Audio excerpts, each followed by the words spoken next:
en el Sermón del Monte, en Mateo 7. Hemos estado ahí, hemos estado estudiando lo que el Señor tiene en este hermoso sermón, y también impactante por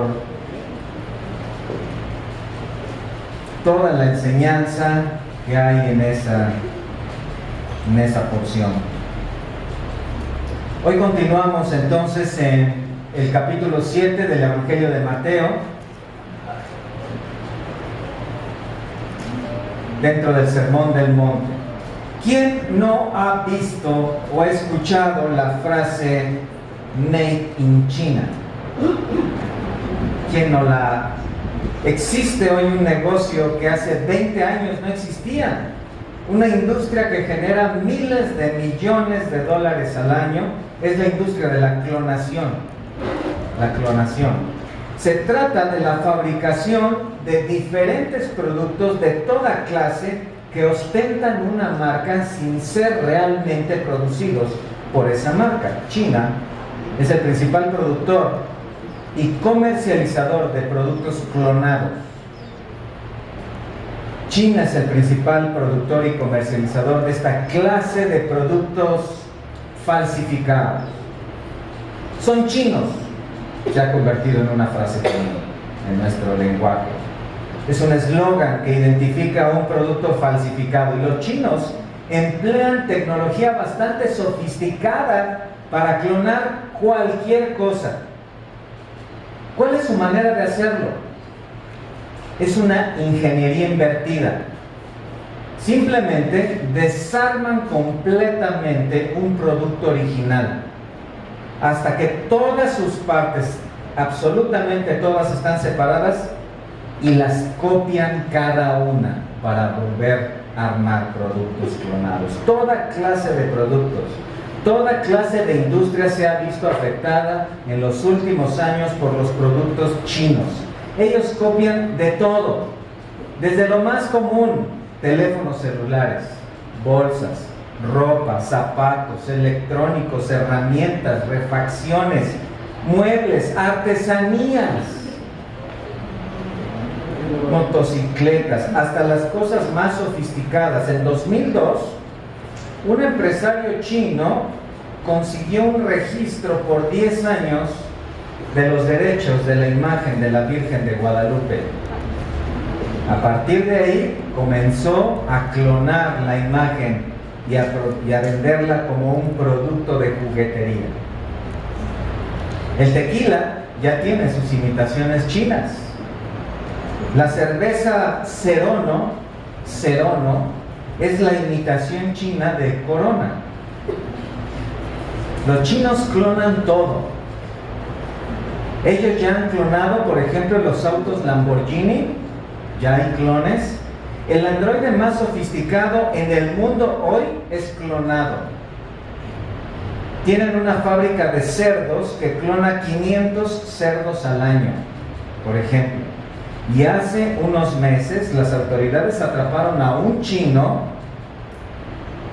que clonó una sucursal bancaria. Él la construyó idéntica a la de un banco, recibió depósitos de algunas personas y después de un mes fue identificado. Alguien dijo que se sospecha que Dios solo creó un chino, y ese chino se clonó en los 1.400 millones actuales. Una característica de los productos chinos es que su desempeño es deficiente, ¿cierto? Muy limitado.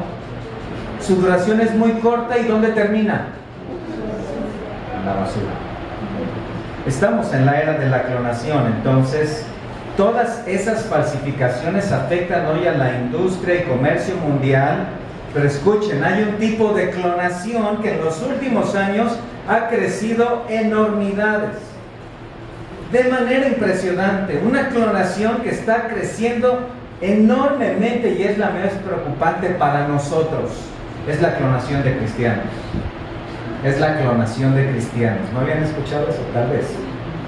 Existe una gran cantidad de personas que hoy profesando cristianismo, aseguran ser cristianos, pero no lo son. Son clones. Son falsificaciones religiosas, hombres y mujeres que parecen realmente cristianos. No lo son. Por dentro no lo son. La industria de la clonación religiosa está en auge también, mediante diferente tipo de ingeniería o técnicas. Por ejemplo, la técnica de la repetición verbal. Repite esta oración y eres cristiano. La técnica de la asistencia regular. Asiste cada domingo y eres cristiano. Y tal vez una de las más antiguas, la técnica del activismo. Haz esto, haz aquello, involúcrate aquí y allá. Muy bien, eres cristiano.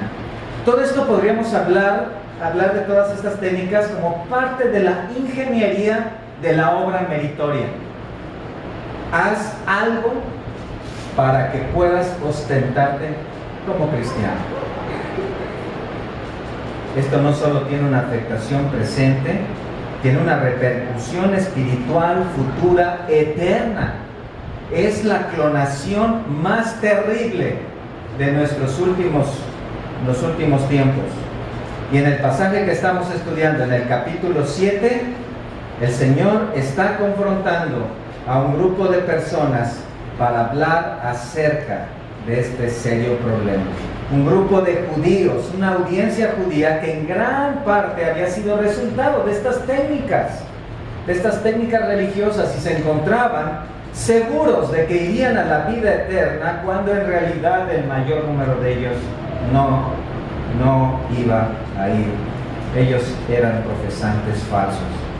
Después de haber enseñado sobre las evidencias de una fe genuina, en el capítulo 5, capítulo 6, ya en el capítulo 7 y a partir del versículo 13, el Señor comienza una conclusión del Sermón del Monte y lo hace mediante 4 ilustraciones. Ya hemos estudiado 2 de ellas. La primera está en los versículos 13 y 14, donde el Señor les llama a una autoevaluación. Esta confrontación o esta autoevaluación tiene que ver con contestar una pregunta: ¿qué clase de cristiano eres? ¿Eres un cristiano verdadero? ¿O eres un clon? ¿Eres un cristiano falso? En los versículos 13 y 14 está la primera ilustración. Y en esta ilustración, lo que dice el Señor es que hay 2 caminos, 2 puertas diferentes. El cristiano genuino va a andar por el camino estrecho y entrará por la puerta angosta. El cristiano falso va a andar por el camino amplio y entrará por la puerta ancha. Segunda ilustración, versículos 15 al 20, donde hay 2 clases de árboles con 2 clases de frutos. ¿Lo recuerdan? Si eres un cristiano genuino, eres un buen árbol con buenos frutos. Pero si eres un cristiano falso, eres un árbol malo con malos frutos. Ya estudiamos todo esto. Ahora vamos a la tercera ilustración, Mateo 7, versículos 21 al 23. Vayan allá a sus Biblias. No todo el que me dice, versículo 21, perdón, no todo el que me dice Señor, Señor, entrará en el reino de los cielos, sino el que hace la voluntad de mi Padre que está en los cielos. Muchos me dirán en aquel día: Señor, Señor, ¿no profetizamos en tu nombre y en tu nombre echamos fuera demonios y en tu nombre hicimos muchos milagros? Y entonces les declararé: nunca os conocí, apartaos de mí, hacedores de maldad. Ese es nuestro pasaje de estudio, y esta tarde, a través de este sermón, vamos a contestar la misma pregunta: ¿qué clase de cristiano eres? ¿Qué clase de cristiano eres? ¿Eres un cristiano bíblico o eres un cristiano chino? ¿Un cristiano genuino o un cristiano falso? Vamos a comenzar esta tarde en el versículo 21.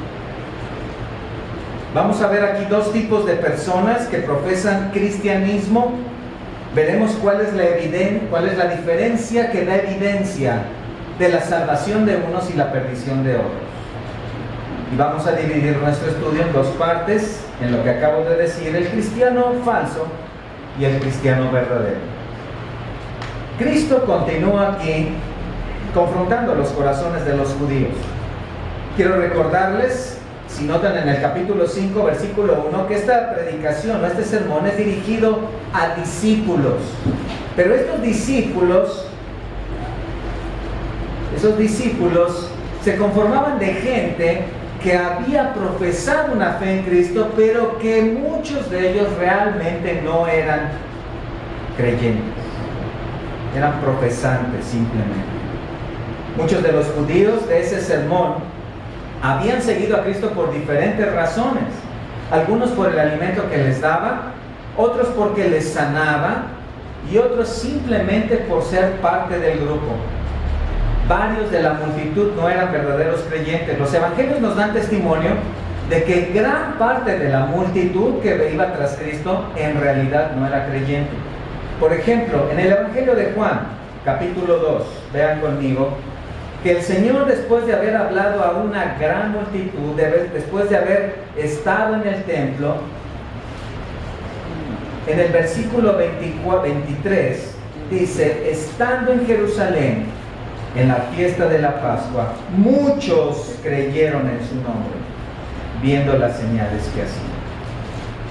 Pero Jesús mismo no se fiaba de ellos, porque conocía a todos. Y no tenía necesidad de que nadie le diese testimonio del hombre, pues él sabía lo que había en el hombre. Evidentemente el Señor lo que está mostrando aquí es que la convicción que había en estos hombres no era una convicción para salvación. ¿Se dan cuenta? Existe entonces la posibilidad de que haya personas que, estando convencidas de las enseñanzas de Jesús y de las señales que ellos vieron, como ahí las estaban viendo, no tengan una verdadera convicción para salvación. Veamos más adelante en el capítulo 6 de este mismo evangelio, Juan 6.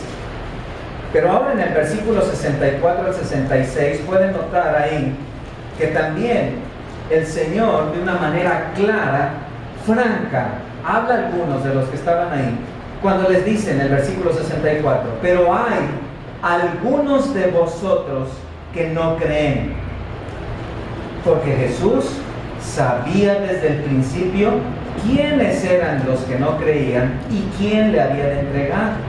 Y dijo, por eso os he dicho que ninguno puede venir a mí si no le fuere dado del Padre. Desde entonces muchos de sus discípulos volvieron atrás y ya no andaban con él. ¿Quiénes eran los que se volvieron atrás? ¿Cómo eran llamados? Discípulos. Vean que estos no eran los malvados fariseos, estos no eran los escribas que lo atacaban, eran los discípulos, los que se llamaban discípulos. Cristo expone entonces, si regresamos a Mateo 7:21, una realidad. Los falsos creyentes son una realidad. Los falsos creyentes crecen junto a los verdaderos creyentes. Vean el versículo 21. No todo el que me dice Señor, Señor, entrará en el reino de los cielos. Nos presenta aquí una realidad. Hay gente que está diciéndole a Cristo, Señor, Señor, pero que no entrará en el reino de los cielos. Si vamos a Mateo 13, para en primer lugar entender por qué es que sucede esto, Mateo 13, podemos ver que en la parábola del sembrador, el Señor da una explicación de qué es lo que pasa con estas personas. Ustedes recuerdan que en Mateo 13, una de las semillas cae entre pedregales. Eso está en el versículo 5, donde no había mucha tierra y brotó pronto porque no tenía profundidad de tierra. La explicación en los versículos 20 y 21 nos dice que el que fue sembrado en pedregales, este es el que oye la palabra y al momento la recibe con gozo, pero no tiene raíz en sí, sino que es de corta duración, pues al venir la aflicción o la persecución por causa de la palabra, luego, ¿qué? Tropieza. Esta no es una persona que haya perdido la salvación, puesto que la salvación está segura en Cristo, sino es una persona que tuvo una profesión inicial, una emoción, ahí lo menciona, un gozo, estuvo en la iglesia, estaba ahí escuchando la palabra, pero repentinamente se apartó de ella. En los versículos 37 y 38 de este mismo capítulo 13, pueden ver también algo más. Versículos 37 y 38. Respondiendo él les dijo: el que siembra la buena semilla es el Hijo del Hombre. El campo es el mundo. La buena semilla son los hijos del reino y la cizaña son los hijos del mal. ¿En dónde estaba el trigo y la cizaña? Juntas en el mismo campo. Es decir, Cristo nos presenta una realidad. Los falsos creyentes crecen, podríamos llamarlo así, junto a los creyentes genuinos. Esta es una historia de siempre. En la historia ha habido contraste claro entre creyentes y no creyentes. Comenzamos desde la creación o aún desde la primera familia. Caín y ¿quién? Abel. Isaac e Ismael. Jacob y Esaú. David y Saúl. Josué y Acán. Elías y Acab. Pedro, Judas. Cada uno de ellos conviviendo, algunos de ellos en la misma casa, en el mismo ambiente, en la misma familia, en la misma nación, en el mismo pueblo, pero unos creyentes y otros incrédulos. Esta sección nos presenta entonces dos características. La primera, versículo 21, ¿qué sucede con un cristiano falso? No todo el que me dice Señor, Señor. ¿Estamos bien? Creo que tengo que volver a repetir todo. ¿En qué se quedaron? ¿Lo de los chinos? No puede ser. Bien. Toda la Biblia entonces nos presenta este panorama. Un creyente, un incrédulo, desarrollándose juntos en el mismo ambiente, misma familia, mismo pueblo, misma nación, misma tierra. Esta sección nos presenta dos características y la primera está en el versículo 21. Una característica del cristiano falso. No todo el que me dice Señor, Señor. Si lo notan, este cristiano falso, este que no va a la vida eterna, este que será apartado del Señor, está diciendo Señor, Señor. ¿Lo notan? Es decir, la oración, el dirigirse a Dios, es una característica de un cristiano falso. En el Antiguo Testamento, por ejemplo, había esta clase de hombres. En Isaías capítulo 1, acompáñenme allá, en el versículo 5, el pueblo de Israel está siendo reprendido por Dios debido a su manera de vivir, a que no tenían una verdadera convicción, no eran creyentes. Y vean lo que le dice en el capítulo 1, versículo 5. ¿Por qué querréis ser castigados aún? ¿Todavía os rebelaréis? Toda cabeza está enferma y todo corazón doliente. Dios está hablando a su pueblo acerca de su rebeldía. Dios les está diciendo acerca de que ellos no tienen una verdadera fe. Y si ven el versículo 15, dice: cuando extendáis vuestras manos, yo esconderé de vosotros mis ojos. Asimismo, cuando multipliquéis la oración, yo no oiré. El pueblo de Israel, no siendo un verdadero creyente, estaba elevando oraciones a Dios. Y Dios lo sabía.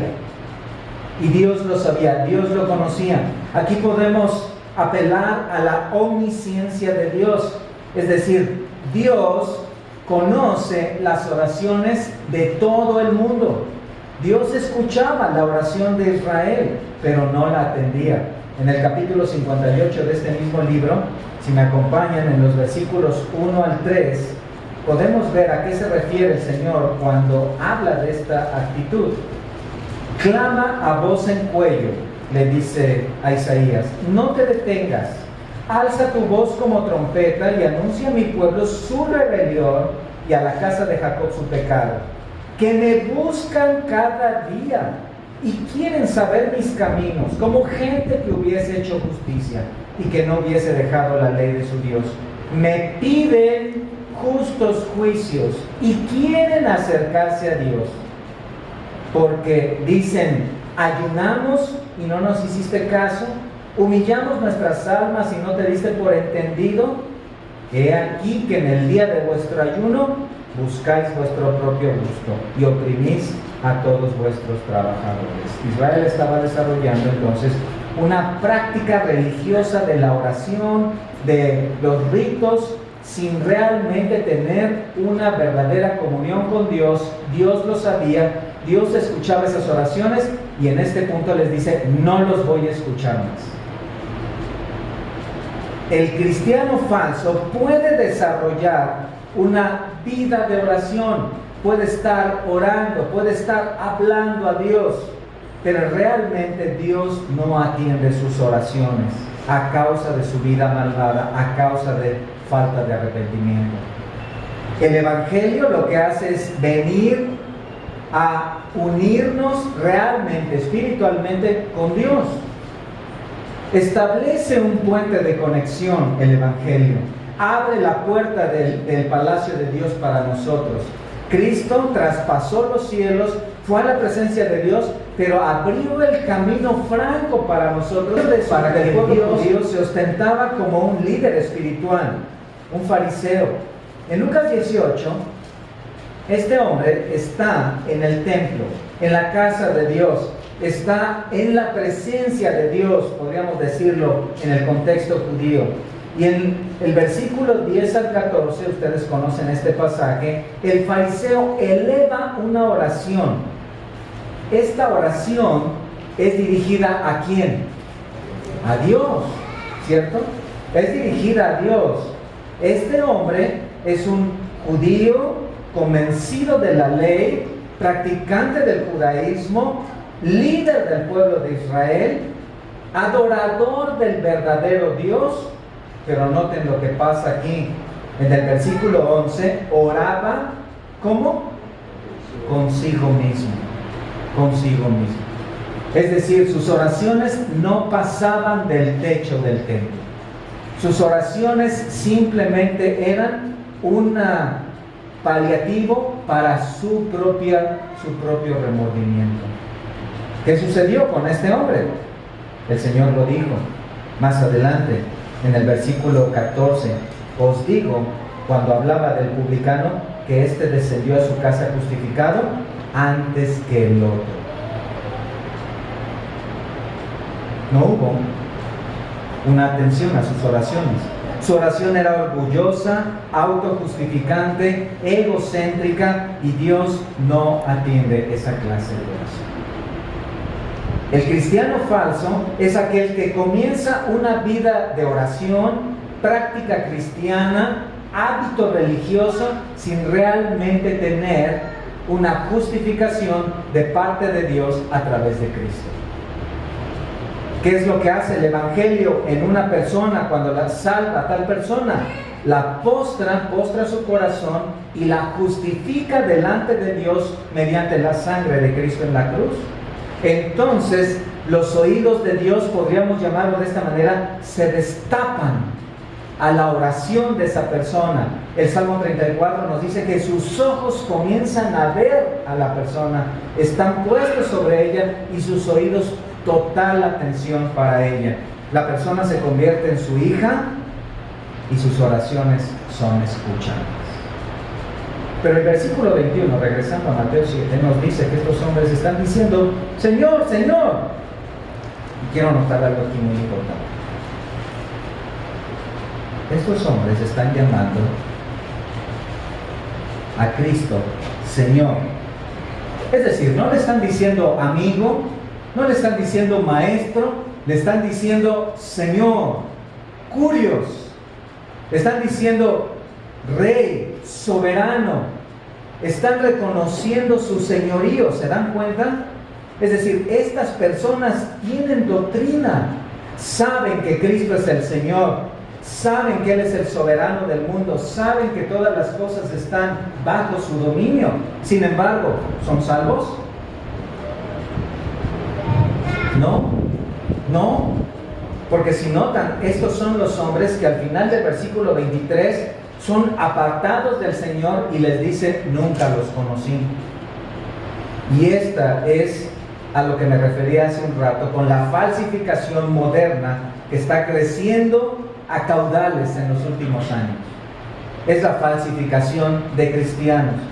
Y lo que sucede aquí es que la religión abre la puerta del cielo a la gente, pero es una puerta falsa. Lo vimos en los versículos 13 al 14. Esa puerta ancha, ¿a dónde lleva? A la perdición. A la perdición. No sé si ustedes han pasado por una experiencia así, pero cuando estás vas a una habitación de un hotel, hay algunas habitaciones que, bueno, tienen ahí su cama, su mueble, ya ven que son las cosas prácticas. Y de repente entonces ves ahí una puerta que dices, ¿qué será que me dieron una habitación con otra recámara? Me tocó la promoción. Entonces tú muy confiado vas, abres la puerta y ¿qué hay ahí? Hay otra puerta. Y cuando quieres abrir la otra puerta, no se puede abrir. Es la puerta para otra habitación.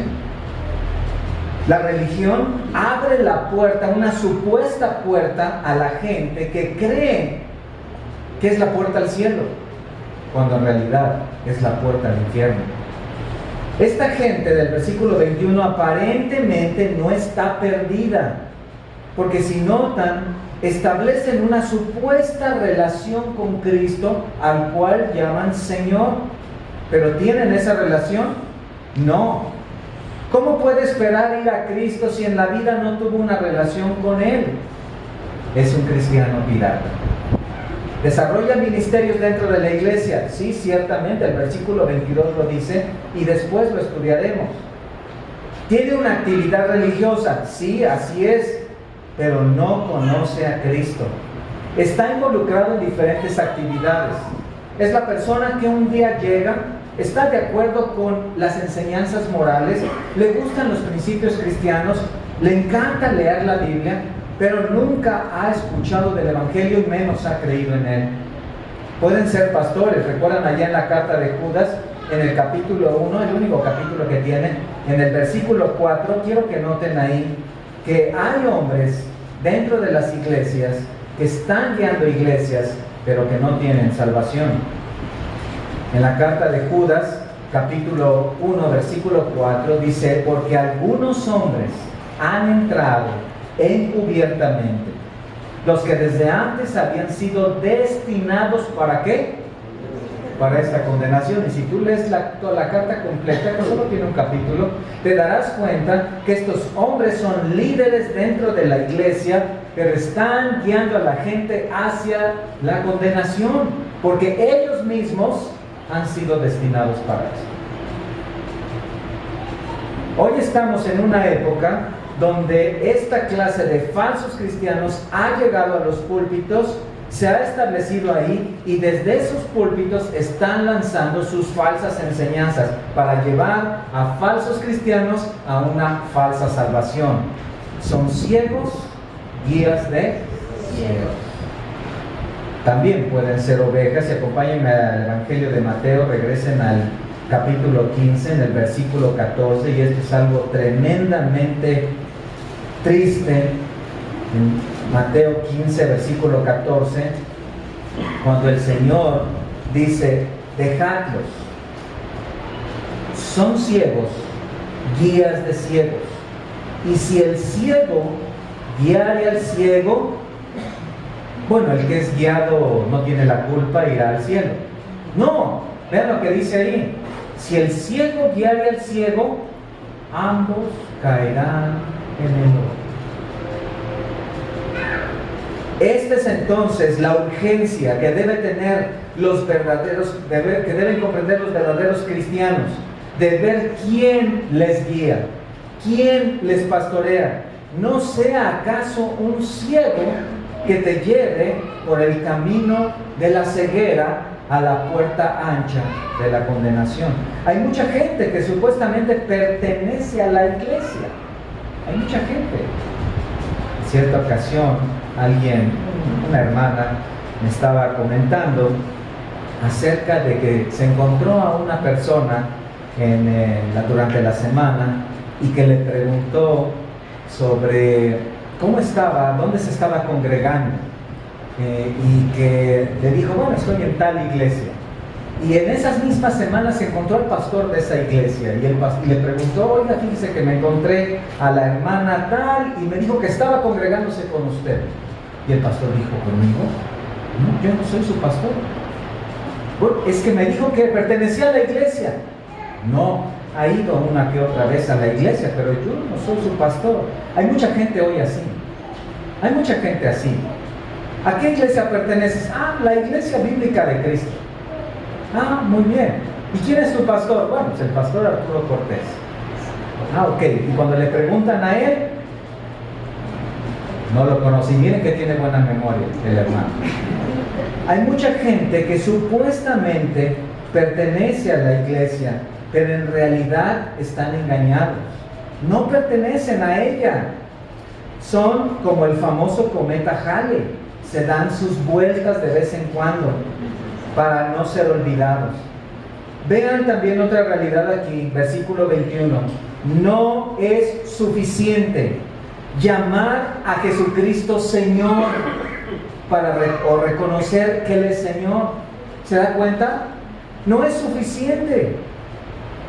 Y quiero reiterar esto, el término Señor aquí en la Biblia no es como el Señor que nosotros utilizamos, tal Señor, aquel Señor, no. Este término Señor exalta la supremacía de Cristo. Aquí este término Señor exalta su gobierno sobre el mundo.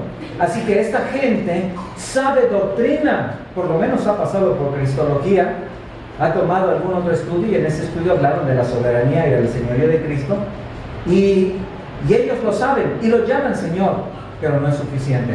¿Por qué no es suficiente? Los demonios también reconocen el señorío de Cristo. Los demonios también reconocen su señorío. Ahí en Mateo 8, siguiente capítulo, versículo 29, los mismos demonios hablaron con Jesús y le dijeron, ¿qué tienes con nosotros, Jesús, Hijo de Dios? ¿Has venido acá para atormentarnos antes de tiempo? Los demonios tienen buena cristología y saben que un día serán atormentados en el infierno. No son salvos. ¿Por qué no son salvos estos que reconocen el señorío de Cristo? Porque están tratando de serlo mediante esfuerzos humanos, sus propias normas, su propia religión. Han formado en sus mentes su propio cristianismo. En algunas ocasiones este cristianismo es un clásico cristianismo rutinario. Domingo a domingo toman su Biblia, la encuentran por fin, llegan, aunque tarde, pero llegan, escuchan la predicación y regresan a su casa para vivir otra semana más en sus propios deseos. El clásico cristianismo rutinario. Hoy tenemos este serio problema en la iglesia cristiana, la religión nueva del cristianismo. Hay un cristianismo moderno, así como hay clones, hay un cristianismo moderno. Comienza con algo muy sencillo. Haz una oración para recibir a Cristo. Habla con Dios para recibir bendiciones. Reclama las promesas que Dios tiene en la Biblia para ti. Declara por fe que Dios te va a ayudar. Y con todas esta clase de falsificaciones, de falsedades, la persona forma un cristianismo. Un Dios que me recibe si yo hago algo. Un Dios que me bendice si yo declaro algo. Un Dios que me guarda si yo reclamo algo. Y ese es el cristianismo falso que está proliferando en nuestros días. Hacer una oración para recibir a Cristo. Hablar con Dios para recibir bendiciones. Reclamar promesas para tener prosperidad. Declarar por fe que uno estará bien. No son prácticas cristianas que surgen de la Biblia. Son prácticas demoníacas. Echan abajo la soberanía precisamente de Dios. Echan abajo la práctica de la oración cuando nosotros nos acercamos y, como dice Hebreos 4:16, clamando por misericordia. Echan abajo el ejemplo de Cristo, quien oró pidiendo al Padre que hiciera su voluntad y no reclamando promesas. Un pasaje paralelo a este, quiero que lo vean para que expandamos nuestra perspectiva de lo que Cristo está diciendo acá, es en Lucas 13. Lucas 13, en los versículos 22 al 25. Véanlo ahí en sus Biblias. Pasaba Jesús por ciudades y aldeas enseñando y encaminándose a Jerusalén.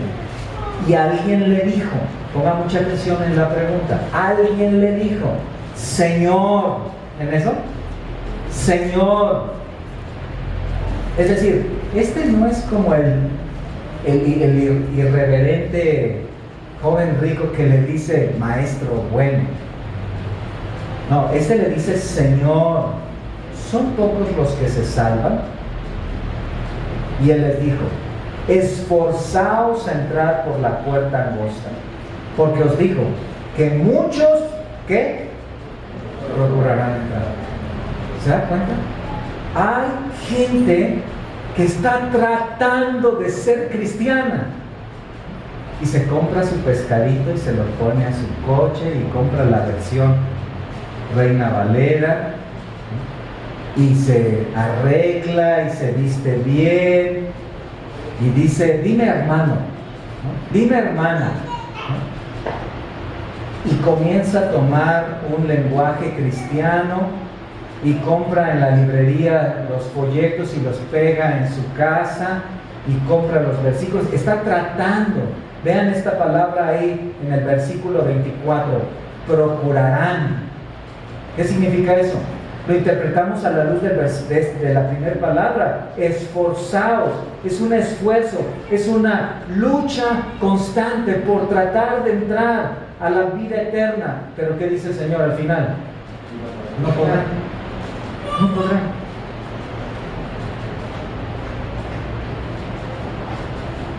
Esto es tremendo, ¿no? Ven en el versículo 25, después que el padre de familia se haya levantado. ¿Y qué? Cerrado la puerta, y estando fuera, empecéis a llamar a la puerta, diciendo, Señor, Señor, ábrenos.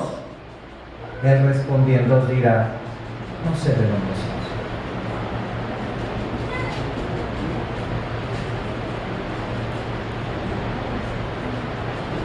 ¿Por qué hizo la pregunta este hombre?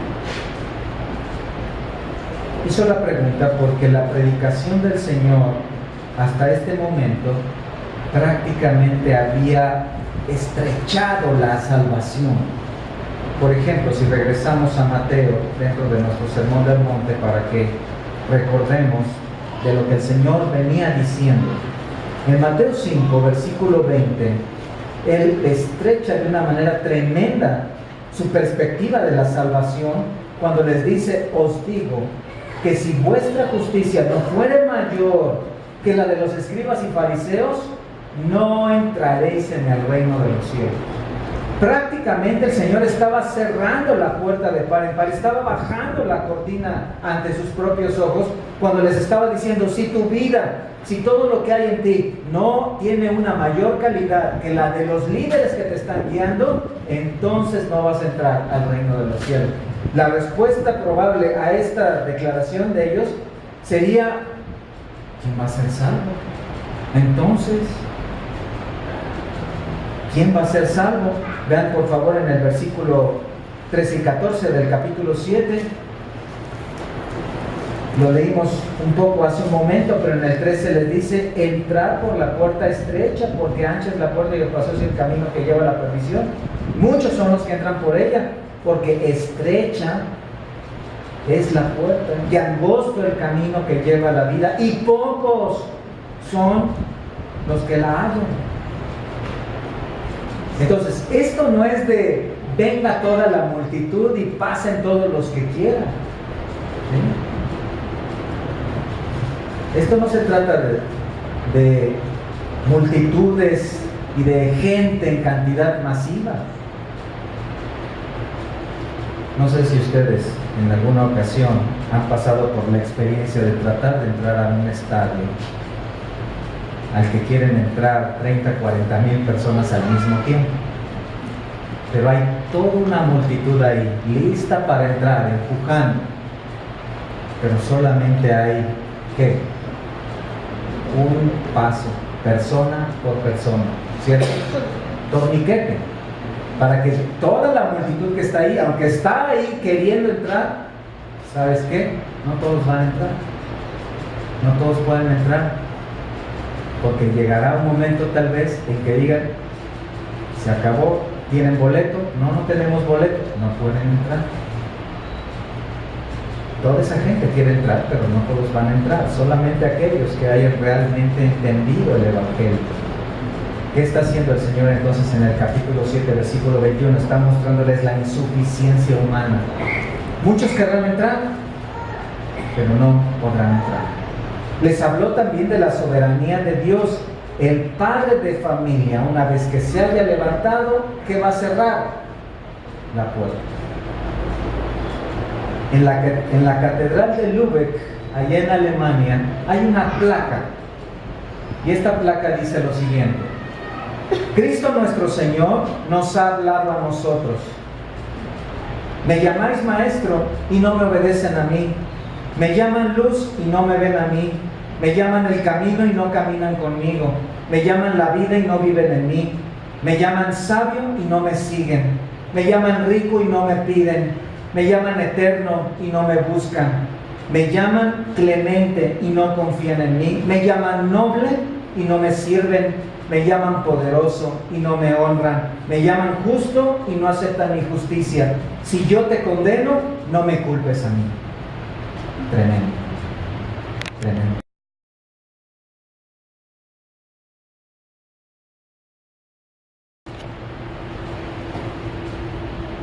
En contraparte, ¿qué hace el cristiano verdadero? El versículo 21 nos presenta también la otra cara de la moneda. El versículo 21 nos presenta la otra cara de la moneda. Quiero que noten que este versículo 21 habla de una gran multitud y dice: no todo el que me dice Señor, Señor entrará en el reino de los cielos. No todo, pero sí algunos, ¿cierto? No todos, pero sí algunos. En primer lugar, de una manera interesante, la primera evidencia de un cristiano verdadero es que dice Señor, Señor. Es decir, reconoce el señorío de Cristo en su vida, establece una relación en la oración. ¿Por qué? Porque ha creído en Cristo. Acompáñenme al Evangelio de Juan, vamos a estar ahí en varios pasajes. En el Evangelio de Juan, capítulo 6, versículo 28. El verdadero cristiano, en contraparte, establece esta relación con Cristo, reconociendo su señorío. Juan 6, 28 y 29 nos dice la palabra lo siguiente: entonces le dijeron, ¿qué debemos hacer para poner en práctica las obras de Dios? Respondió Jesús y les dijo: esta es la obra de Dios, que creáis en Él que creáis en el que Él ha enviado. ¿Cómo comienza la vida espiritual de un cristiano genuino? Creyendo. Es la fe para salvación que enfoca ¿en quién? En Cristo. ¿Se dan cuenta? no en una denominación, no en un tipo de iglesia, ni siquiera en un tipo de doctrina. Escucha, es Cristo. Es decir, nosotros somos una iglesia, ¿cierto? Y somos una iglesia que queremos ser una iglesia bíblica. ¿Por qué? Porque queremos seguir la Biblia. Pero con todo eso nos falta lo más importante. ¿Qué es? Cristo. Cristo. Es decir, somos cristianos no porque tenemos esta versión de la Biblia. Somos cristianos no porque formamos una iglesia. Somos cristianos porque nuestra salvación desprende de la obra ¿de quién? De Cristo. De Cristo. ¿Qué es lo que nos dice Efesios 2:8? Ni siquiera lo busques, recuérdalo. Somos salvos por la fe. ¿La fe en quién? ¿La fe en Arturo? ¿En Pepe? ¿En la iglesia? ¿En la versión de la Biblia? No, ¿la fe en quién? En Cristo. Romanos 4:5, apenas revisamos ese pasaje la semana pasada. Romanos 4:5, cuando habla del ejemplo de Abraham, ¿recuerdan? Acerca de la justificación. Quiero que lean ese pasaje en sus Biblias. Y dice, mas al que no obra, sino cree en aquel que justifica al impío, su fe les contada por justicia. Qué hermoso, ¿no? La fe. Es la fe la que nos salva. No es creer una religión. No es que hagamos una lista de estatutos que todos nosotros lo firmemos y entonces ya somos salvos. No es que hagamos un reglamento religioso. No es creer un conjunto de normas, de principios. No se trata de que tú ya no estás de acuerdo con la iglesia tradicional católica y que sí estás de acuerdo con los principios cristianos. No se trata de eso. Es nuevo nacimiento.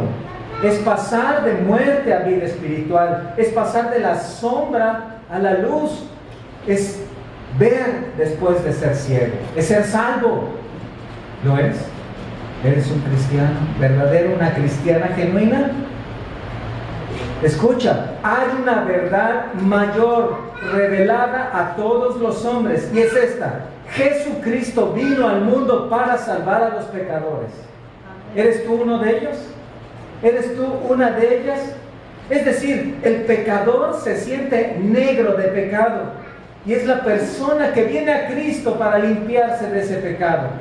Ha vivido en un lodazal, está harto, cansado de cargar la religión y entonces se encuentra la cruz.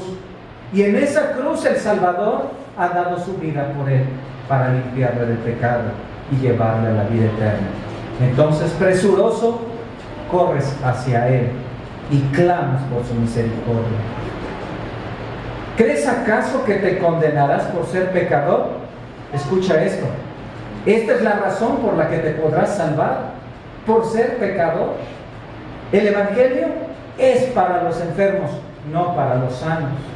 ¿No acaso la iglesia, verdadera iglesia, es conformada por hombres y mujeres que, reconociendo su insuficiencia, su incapacidad y su completo pecado, vienen a lavarse en las aguas del Espíritu Santo para salvación?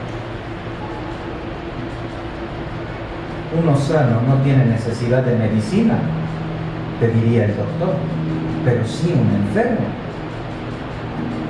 En Romanos 10, versículo 9, tenemos una confesión que es hermosa y algunos la han aprendido de memoria y tanto la han aprendido que de repente se vuelve como un estribillo nada más. Pero este versículo 9 nos dice que si confesares con tu boca que el cristianismo es lo mejor. No, que si confesares con tu boca que Jesús, ¿qué? Es el Señor. ¿Se dan cuenta? Este es el verdadero cristiano, este es el genuino cristiano, el que tiene su vista, su confianza, su fe ¿en quién? En Cristo. Aquí tenemos que hablar a los chicos, a los jóvenes y más pequeños. los que han nacido en una cuna cristiana, los que han tenido padres cristianos toda su vida y que han crecido con la Biblia en sus casas y congregándose todo el tiempo. Escucha, es Cristo el objeto de la adoración. Es Cristo el que te puede dar la salvación. Es Cristo solamente al que debes poner tu confianza. Ni siquiera el que tus padres sean cristianos, mucho menos el que asistas a este lugar. Es ahí donde debes buscar, donde debes encontrar la salvación que te libra de la condenación. Una confesión sincera, real, genuina, involucra un reconocimiento de su señorío. ¿Están de acuerdo? Este es el nombre dado por Dios a nuestro Salvador. Acompáñenme a Filipenses 2, ese pasaje donde se exaltan las glorias de Cristo. Filipenses 2, recuerdan ese capítulo donde el Señor es exaltado, y a partir del versículo 5 pueden ver que su obra de salvación es una obra de humillación. Dice: haya pues en vosotros este sentir que también hubo en Cristo Jesús, el cual, siendo en forma de Dios, no estimó el ser igual a Dios como cosa que aferrarse, sino que se despojó a sí mismo, tomando forma de siervo, hecho semejante a los hombres, y estando en la condición de hombre, se humilló a sí mismo, haciéndose obediente hasta la muerte y muerte de cruz. Por lo cual Dios también le exaltó hasta lo sumo y le dio un nombre que es sobre todo nombre, para que en el nombre de Jesús se doble toda rodilla de los que están en los cielos y en la tierra y debajo de la tierra, y toda lengua confiese que Jesucristo es ¿qué? El Señor. Ese es el nombre que Dios le dio a su Hijo, el Señor. El Señor sobre todo. Y cuando alguien viene a Cristo, cuando alguien viene a Él, pasa de ser una mera imagen en una cruz, pasa de ser una palabra de la Biblia, pasa de ser un símbolo religioso a ser su Señor. Y lo toma como su Señor. Lo toma a partir de ese momento como su amo, como su amo. Es a través de la preciosa sangre de Cristo que hemos venido a salvación. Y el genuino cristiano comienza a hacerlo por la obra de Cristo, al creer en Cristo como su Salvador, y vive como cristiano, tomando a Cristo como su Señor. La doctrina del señorío de Cristo es una doctrina bíblica. Es una doctrina bíblica. ¿Qué del ladrón en la cruz? Bueno, él ya no podía ir a congregarse. Lo entienden, ¿verdad? Lo entendemos, lo comprendemos. Él reconoció a Jesús cuando estaba en la cruz. El bautista, o algunos bautistas, perdón, tal vez dirían: bueno, no se bautizó. Mira, lo sentimos mucho, pero nuestros estatutos son muy estrictos. Tienes que bautizarte para poder ir a la libertad. El evangélico moderno diría: bueno, no hizo la oración. Lo siento. Lo siento. El carismático diría: lo siento, no te dio tiempo de hablar en lenguas. No puedes entrar a los... Cristo dijo: te digo que hoy estarás conmigo en el paraíso. Y su oración, habló en lenguas, se bautizó. ¿Qué falló? ¿Le falló a Cristo su evangelismo cristiano? No. Lo que sucede es que el genuino cristiano no tiene que hacer toda esa clase de obras para ser cristiano. El genuino cristiano cree en el Señor y ve a Cristo como su Señor y lo toma como su Señor. La declaración allá en Juan 10:14, véanla conmigo, es maravillosa. Juan 10:14, el Señor está hablando acerca de lo que son sus ovejas. Me encanta este pasaje porque me da paz de no tener que hacer todas estas cosas para que la gente venga supuestamente venga a Cristo. Todas esas cosas que se están diciendo que la gente tiene que hacer. ¿Qué dice? Juan 10:14. Yo soy el buen pastor y conozco mis ovejas, y las mías, ¿qué? Me conocen. ¿No acaso hemos faltado en el rebaño del pastor y el pastor nos busca? ¿Quién dice que no?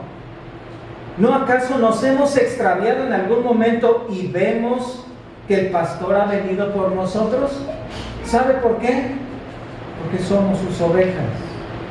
¿Y porque somos sus ovejas? ¿Y por qué somos sus ovejas? Porque hemos creído en Él. Y porque la fe que nos ha sido dada ha sido justificación para vida eterna.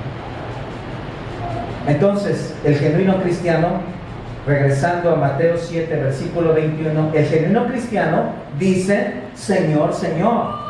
Es decir, reconoce la soberanía de Dios, de Cristo, desde la salvación. Pero hay una segunda parte. Es decir, hay una segunda parte que es la distinción entre el cristiano falso y el cristiano verdadero. Y eso está en la segunda parte del versículo 21. Dice, sino el que hace la voluntad de mi Padre que está en los cielos. Ahí está. Actúa, hace la voluntad del Padre que está en los cielos. ¿Puede notar la distinción? ¿Puede verla ahí? Ambos dicen Señor, Señor, pero solamente uno hace la voluntad del Padre. ¿Qué es la voluntad? Bueno, la voluntad es la disposición interna de cada hombre para hacer las cosas que desea.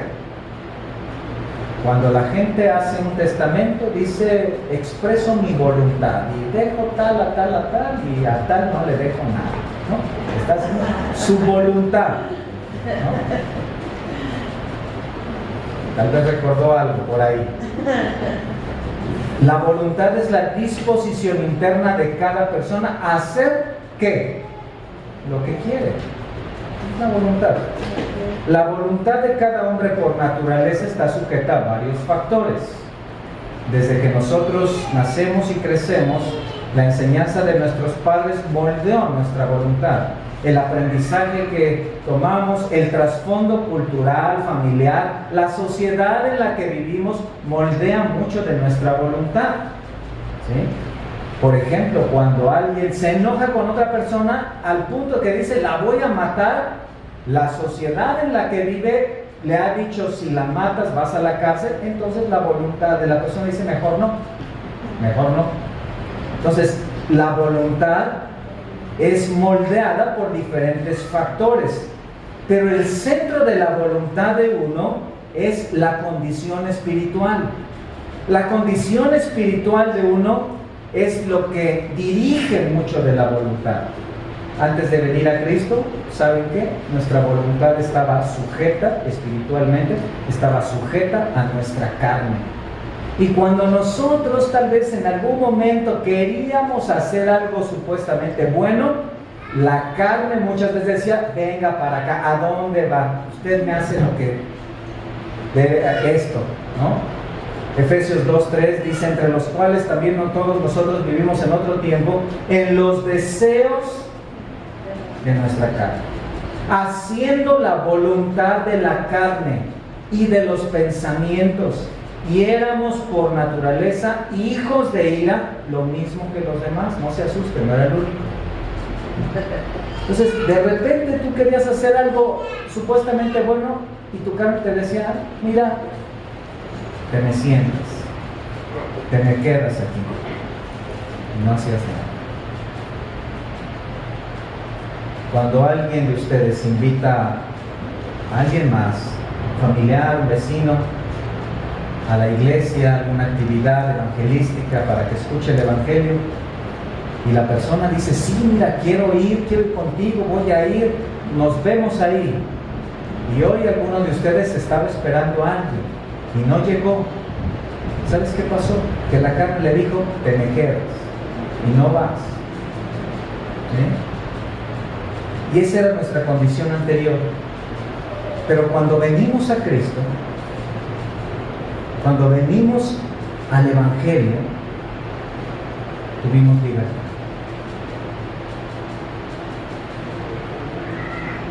Cristo nos dio la libertad. ¿Qué significa eso? Voluntad libre. Significa que los grilletes de la esclavitud fueron abiertos.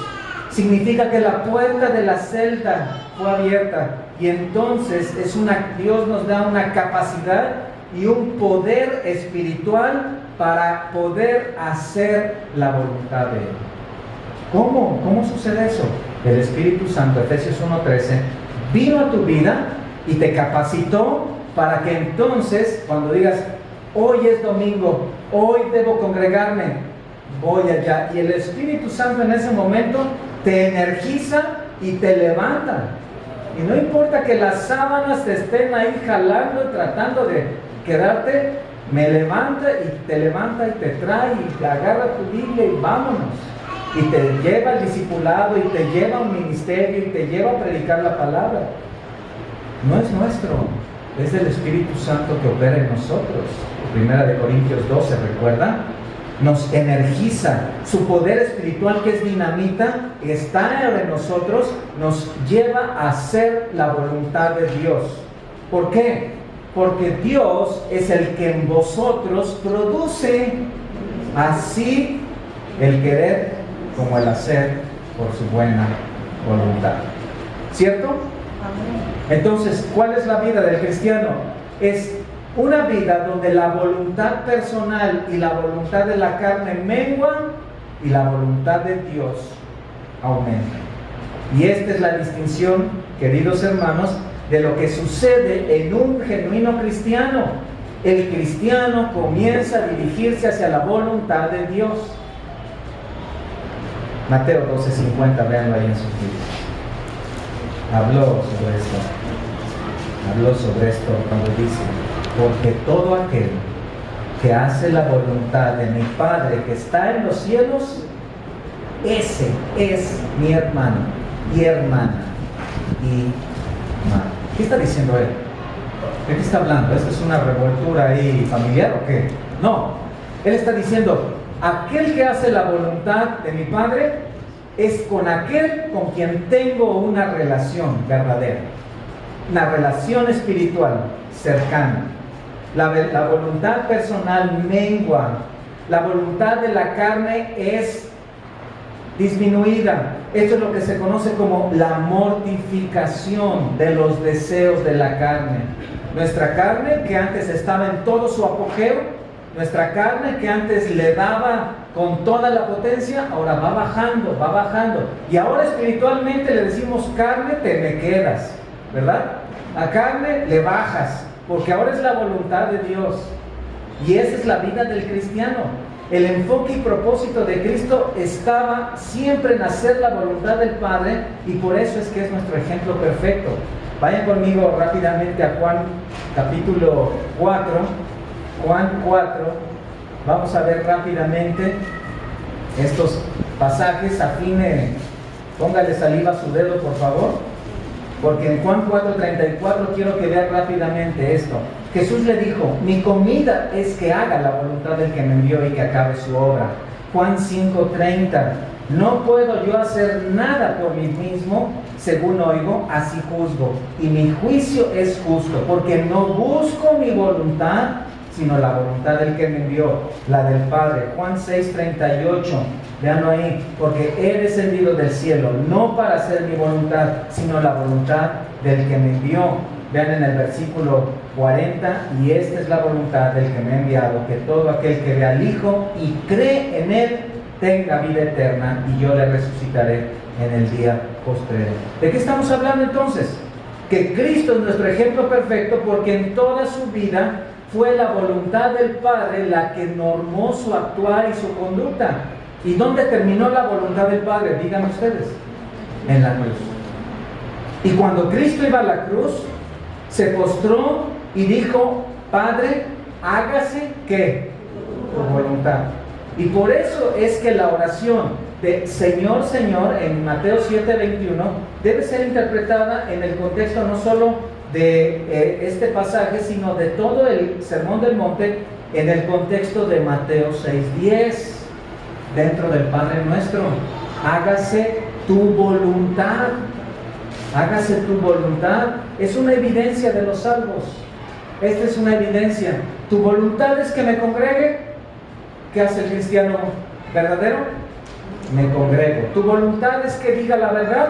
¿Qué hace el cristiano verdadero? Digo la verdad. ¿Tu voluntad es que sirva en un ministerio? ¿Qué hace el cristiano genuino? Obedece al Padre. Después de luchar, después de orar, después de alimentarse de la palabra, el cristiano crece y crece en hacer la voluntad del Padre. Esa es la evidencia. Puedes voltear hacia atrás en tu propia vida, hace un año, hace 2 años. ¿Hacer la voluntad del Padre ha crecido en tu vida? Hoy estás en una condición en la cual volteas hacia atrás y dices, estoy haciendo cada vez más la voluntad del Padre, no por mis méritos, sino porque el Espíritu Santo está trabajando en mí. Eso es vida. El salmista dijo, el hacer tu voluntad, Dios mío, me ha agradado. Entonces, un cristiano no solamente dice, Señor, Señor, también hace la voluntad del Padre y dice, me encanta hacer la voluntad del Padre. ¿Cuál es la voluntad del Padre? Podríamos en vez de hacernos esta pregunta, nuestra santificación. 1 Tesalonicenses 4. La voluntad de Dios es vuestra santificación. Puede verlo ahí en su Biblia.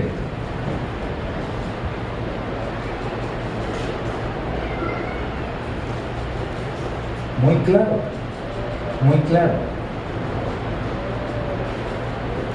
Versículo 3. La voluntad de Dios es vuestra santificación. ¿Y qué es la santificación, hermanos?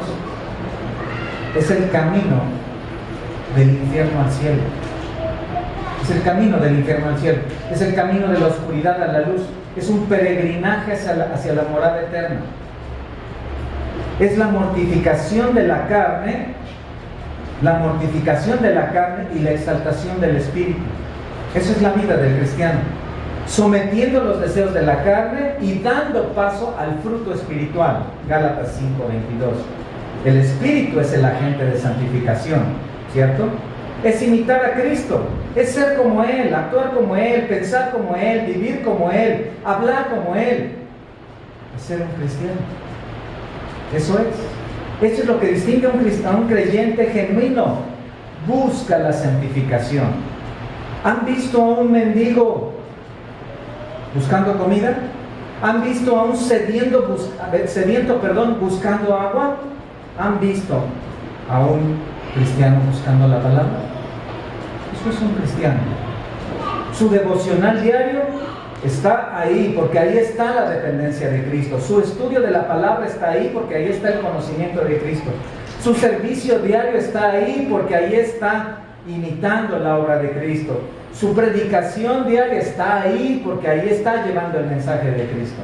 ¿Hay esta obra de santificación en tu vida? ¿Cómo lo estás buscando? ¿Es evidente? ¿Es claro? Congregarse cada domingo para cumplir con una agenda no es suficiente.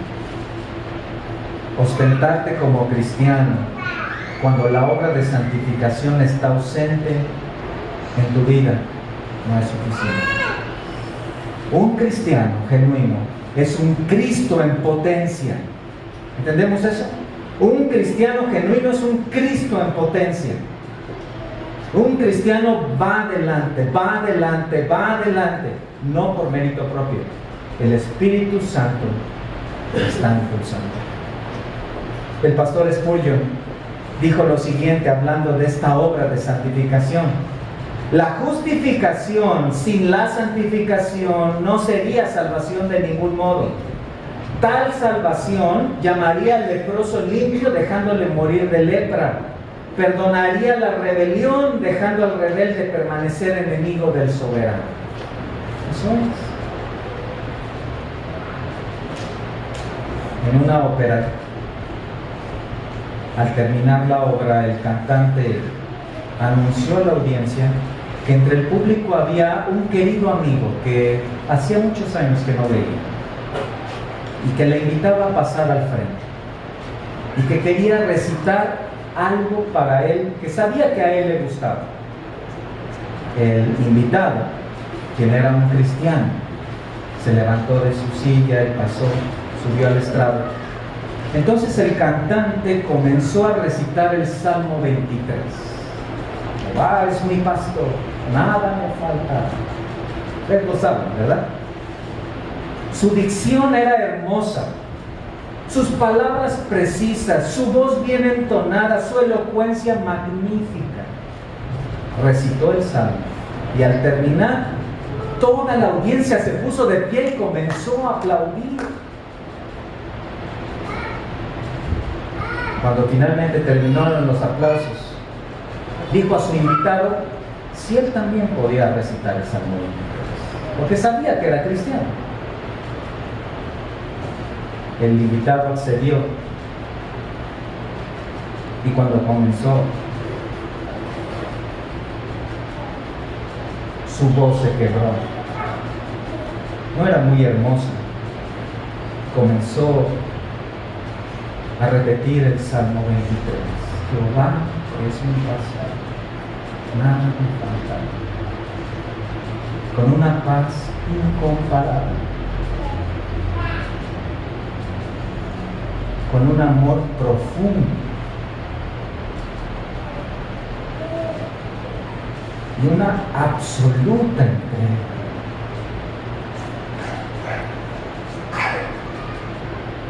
Cuando terminó, nadie aplaudió.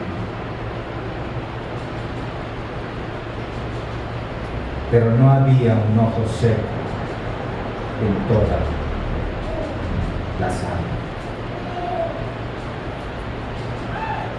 El cantante, que estaba también muy conmovido, dijo: señoras y señores, yo conozco el Salmo. Él conoce al pastor.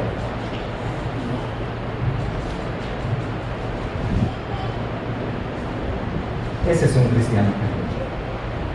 Vamos a ver.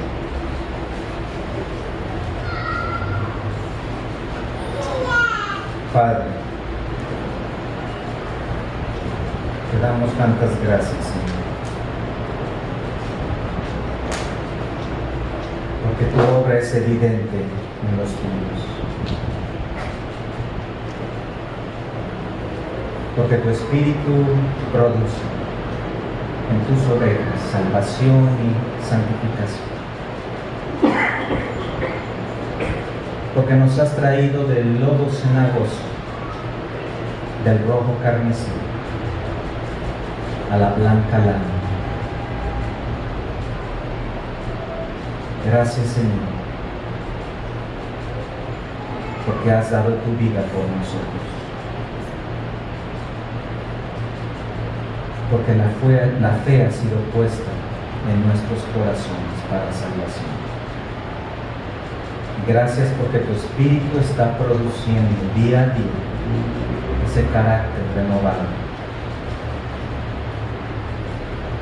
esas virtudes de nuestro Salvador.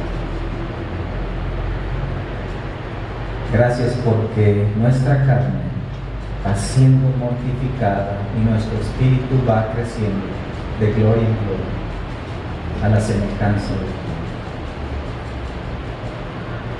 Hoy te quiero pedir que si hay alguien aquí que no ha entendido esta salvación, sino que solamente ha tomado una religión, que ha buscado del cristianismo como algo bueno, que tengas misericordia de tal persona y que a través de tu Espíritu le lleves a la comprensión de que Cristo Jesús murió en la cruz por nuestros pecados y que a través de la fe en Él y solamente por la fe tal persona puede alcanzar la salvación y la vida.